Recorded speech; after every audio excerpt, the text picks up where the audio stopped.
It's May 22nd, 1980, and another remarkable event is about to be uncovered by Arion, Rebecca, and Olly, the Retrospectors.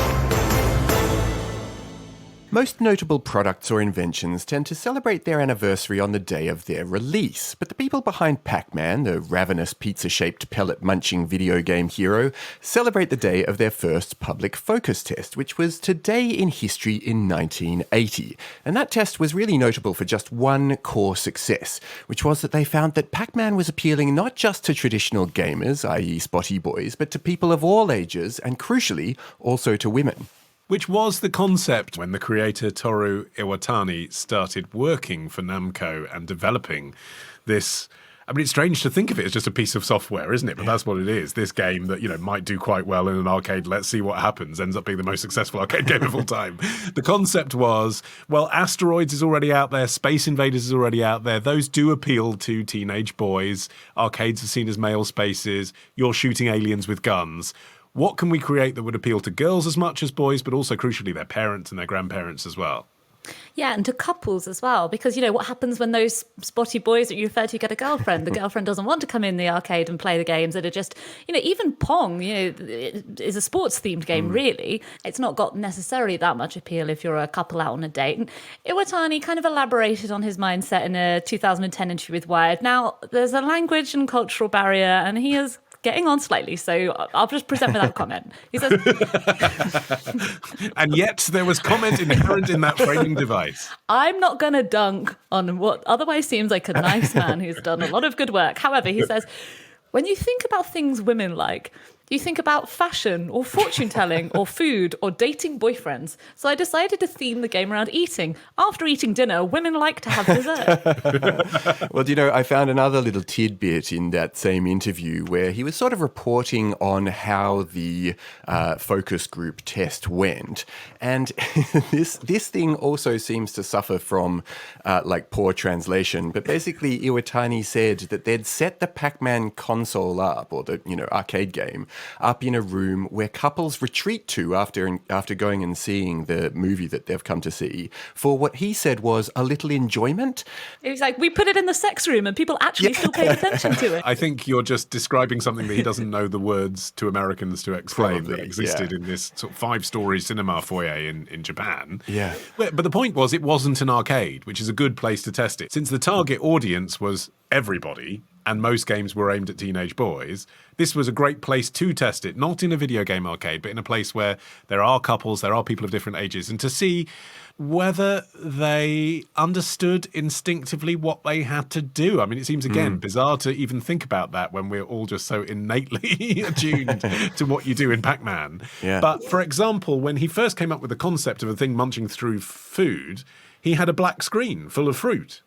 Right. It was the maze structure that he superimposed on top of that means that anyone of any age sees that on the screen and they're like, oh, I know what you have to do. Like, I know why I'm moving around this. Yeah, people really got it very intuitively. The one thing that they did have to do was slightly make the ghosts and their chasing behaviors a little bit easier, he said, to give the player a bit more room to breathe.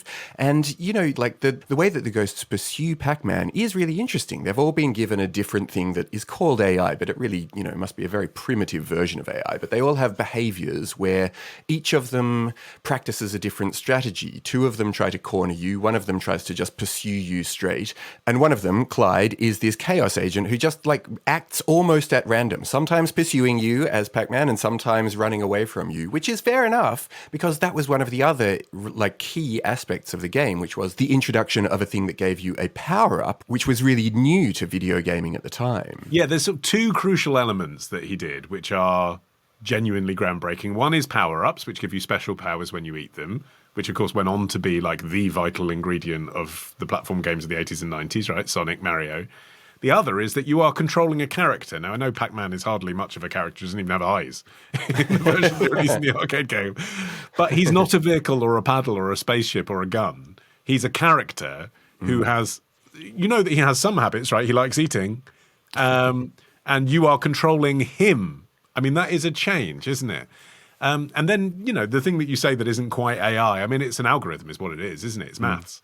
But I mean, the point is he used computer programming to say, all these 4 ghosts generatively will do different things of their own accord. You can learn their patterns, but they have, again, character. They're not just dots on a screen. Where it became an immediate success was in the States, selling 100,000 arcade units in the first year alone and becoming the best-selling and highest-grossing arcade game of all time. After a name change. Worth saying. After a name change, So yes. we've been calling him Pac-Man the whole way through, because even in Japan, that is what people call this character now. But the original name was Puck-Man, P-U-C-K.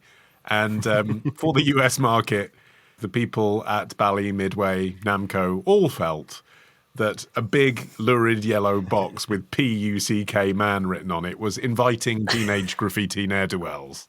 So the name was changed to Pac, which doesn't mean anything. The original name, Puck-Man, had evolved from the Japanese phrase for gobbling something up, paku paku taberu. But Pac-Man is sort of meaningless, really, but I guess... That's why it worked. You know, it couldn't be confused for anything naughty. Yeah, and it would go on to be a huge success for Midway, who'd brought the US distribution rights. Atari had actually turned down the offer of distributing it in the US, which obviously a huge mistake. A year after its release, it had taken $1 billion worth of revenue in quarters. Crikey. Wow. I mean, that's a lot of big, heavy bags of quarters. Yeah. It's sort of a good spectator sport, Pac-Man, isn't it? I mean, not now, but in 1980. Like the idea of gathering around a machine if you're going to watch someone play a video game. I feel like Pac-Man's better than Wonder Boy or something because the strategy is so simple. It's like watching sports, isn't it? It's just like, go up, get to the top corner, you idiot. One's there. Like everyone has an opinion on how it should be played, you know, which is very, very simple. Well, at the same time you say that, but there was a strategy guide to the game called Mastering Pac-Man that was released within like a year or two after the game came out. It was written by professional blackjack player Ken Uston, and it sold 1 million copies because, yes, everyone's shouting at each other about what they should do, but there was actually a better or a worse way to do it. I love the idea of someone being like, no, hold on, let me just consult the manual. Hold on. Yeah.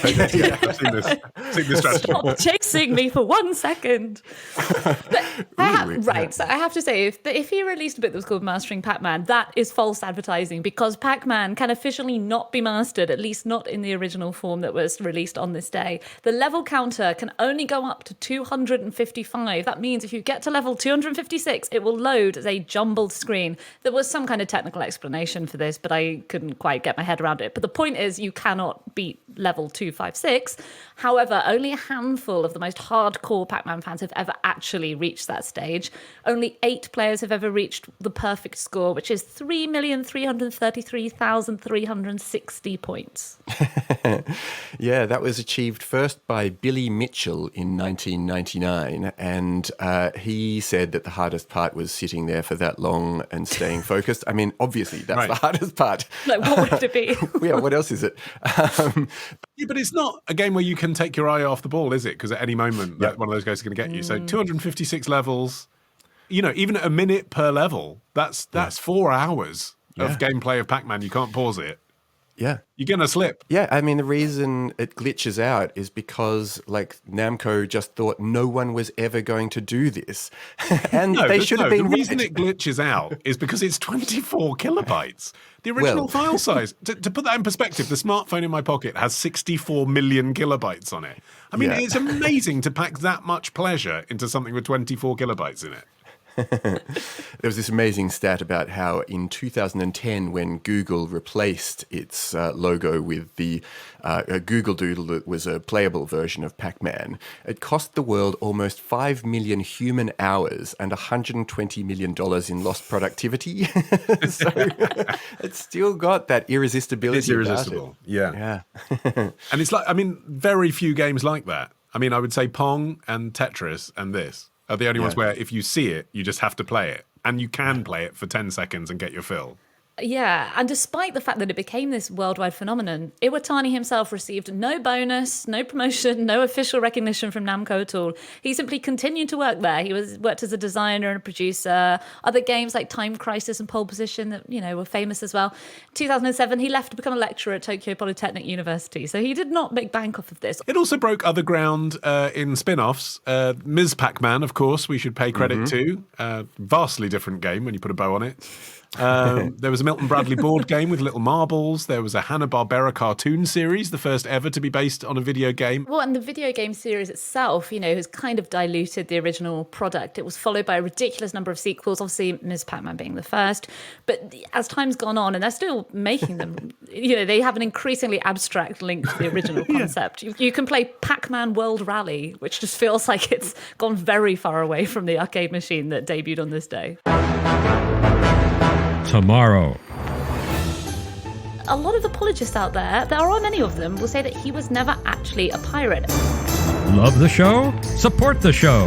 Patreon.com/retrospector. Part of the Acast Creator Network.